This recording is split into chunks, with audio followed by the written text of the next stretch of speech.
Hey everyone, I'm Weston. Welcome back to my channel. And now if you've watched some of the other videos, we have our Aladdin lamp fully assembled. Now, one of the main problems with the Aladdin lamps is, and what I've noticed is, you can damage your mantle in just a moment. Your wick is not a problem. You can trim your wick down, anything like that. But your mantle can be smoked up and have carbon deposits in just a few moments. Now, you can fix it. If you've got any white parts of your mantle left on here, take your heat, turn your heat down a little bit just to where it barely glows and let it run. I'm talking 45 minutes to an hour. And 9 times out of 10, you'll get it to burn back off. I had a bad spot in my wick. It had a long string coming off one of the sides of it that I had missed, and it left a perfect black spot up the whole side of one of the mantle, and this one that I have right now. And I let it burn. I turned it. It wouldn't go away while I was running at full brightness, so I turned it way down and let it just glow and let it run for about 45 minutes, and it burned it right off. So now I'm back to 100%. I don't have any dark spots on this one, but it can happen. Alright, on a normal wick lantern, I've got a flat wick lantern here trimmed in a triangle. I've got a small one right here. I've got it lit. You want to give it a few moments to warm up because you want the heat to start going up to suck fresh air in through the bottom. Never run it without a globe.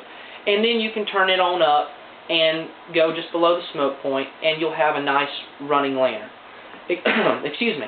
Your Aladdin, however, you need to crank it up. I've actually had it running now for several minutes to make sure this does good in the video. But I turned my wick up, I lit it, I put everything on here, and I've turned it up. I'm going to turn it up now to where it just barely starts to incandesce. As you can see, the mantle is just going to incandesce. Now this video is just to show you how to run it, so you can do whatever you want.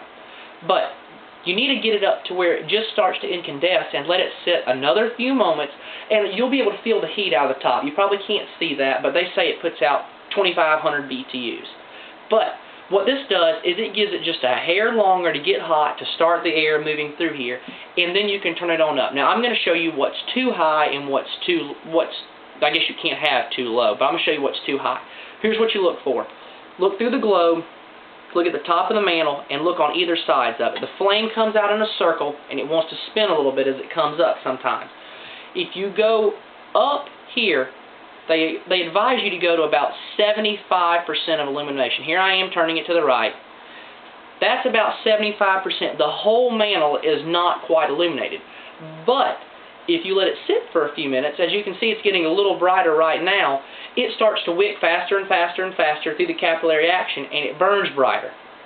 But I'm going to show you what's too high. If you go just a hair over, you'll start to see the tip of a flame following the outline of the top of the mantle. So here we go. I'm just going to do it for a moment. That's about 100-something% brightness right there. You don't want to go higher than that because it will overachieve when you're not watching it. So here we go. I'm going to go a hair higher.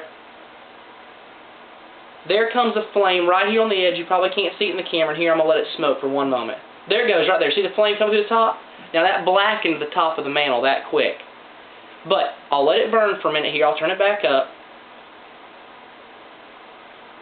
There it goes. I'm going to turn. You can see the black spot on this side real good. And it's burning away real slowly. Now it looks like it's about gone, so we can go up just a hair more. There we go. We're back up to 100% brightness. So maybe this is just a good example to show you how to run your lantern, but if you think it's too high, just give it a bump, just a bump down, because it will get brighter as it gets hotter and becomes more efficient. The way you need to turn your lantern off, or your thing off, is you need to turn it down, and you don't need to blow into it. You need to cup your hand and blow across the top of it. So turn it down as low as you can. You'll watch your flame start to tick. Go as low as you can, and don't blow down because you could just blow apart your mantle, but blow across the top like you blow across a Coke bottle.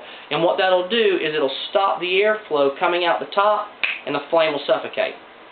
So maybe that's a good video just to show you how to operate it now that I've got mine put together and operating. Check out some of the other videos to put it back together.